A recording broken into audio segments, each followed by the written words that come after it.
Hi, and welcome to the video lecture for the Common School Movement, Chapter 4 of Irving and Wagner.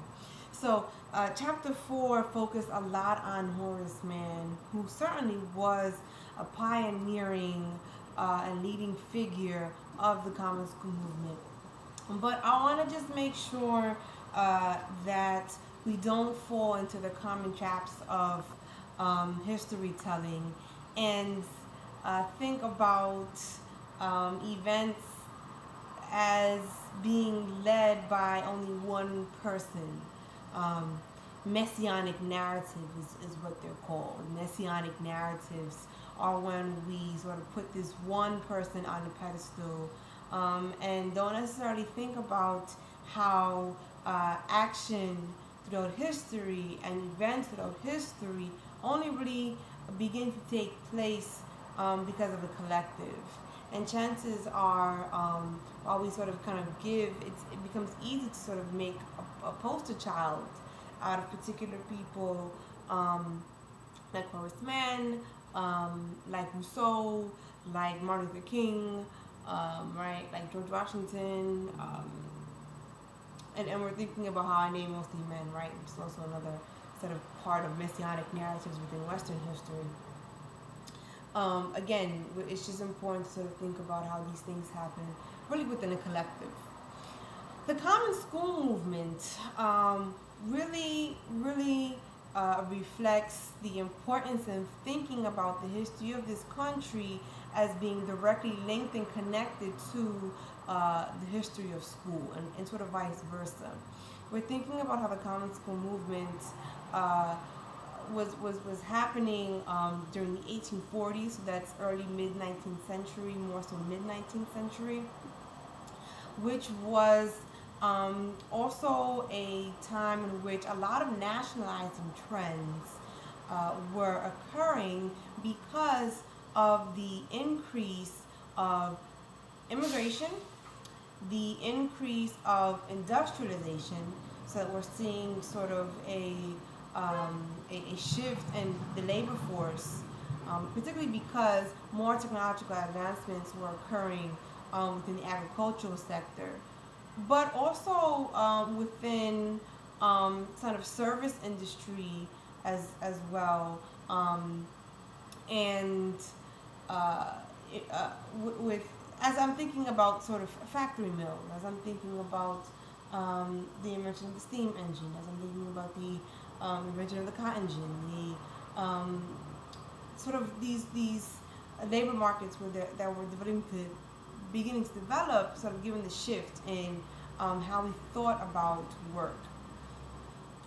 So we have this increase in immigration, this increase of industrialization, which would ultimately lead to this increase in urbanization, right? Because we're having an influx of immigrants coming in, mainly from Ireland at this particular moment, given the potato famine that's occurring in Ireland during the 1840s, but other parts of Western and more so Eastern Europe as well.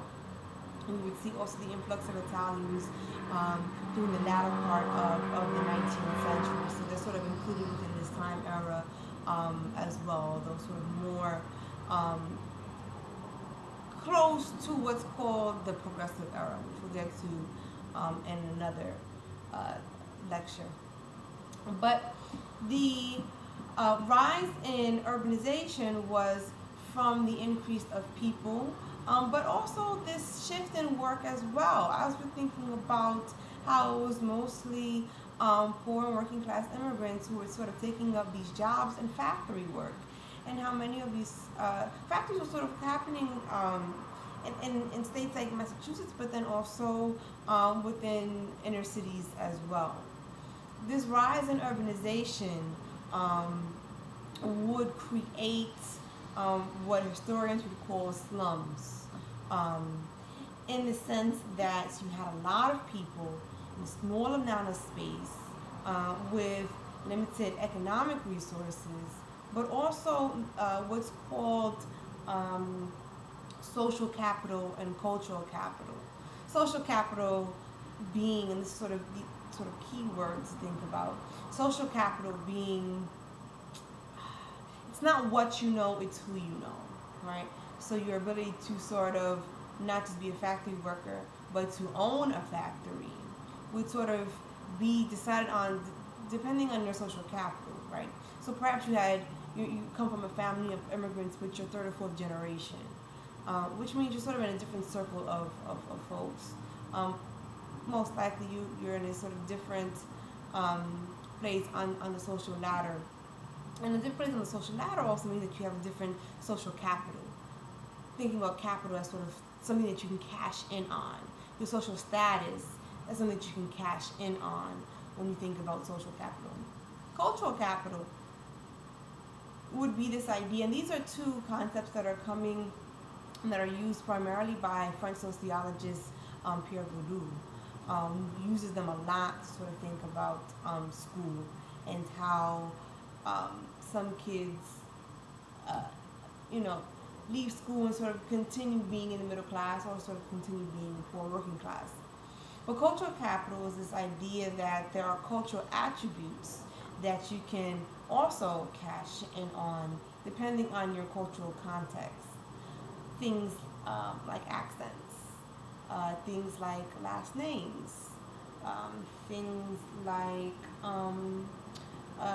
even physical appearance or style of dress, or sort of cultural ideas around how you make eye contact with people or not, whether you shake hands or whether you give a kiss. These sort of different, details of culture can possibly become things that folks cash in on. And we're thinking about immigrants as not quite having both social capital but cultural capital either. I mention those things because of how the limitation of both of those capitals would sort of limit many immigrants at the time to these urban dwellings. And because of the limitation sort of moving out or sort of expanding or even changing conditions within those current locations would be things that would make those spaces considered slums, be considered violent, be considered corrupt. And certainly there was sort of a lot of violence sort of at the time, as you know, whenever you have limited resources and a lot of different groups, there is going to sort of be a level of competition. And so Horace Mann, who was originally Secretary of State for Massachusetts, Secretary of the State of Education, Secretary of Education for the state of Massachusetts. I apologize. Was asked to do a report on the state of education within Massachusetts schools. So just a caveat with that, schools at the time were not mandatory. Schools at the time were not organized. And because it was not mandatory, we're thinking about how in more dire conditions, school would definitely sort of not be something that was a part of those settings. Work was, again, because of limited economic opportunities. And so you sort of read about Horace Mann more in chapter 4, so I don't want to talk too much sort of about his history. But he becomes important given the kind of report that he comes back with that talked about both the state of education as being in deplorable conditions, but also in thinking about this idea of class stratification and the ways in which school could potentially undermine some of that class stratification. How school could become this place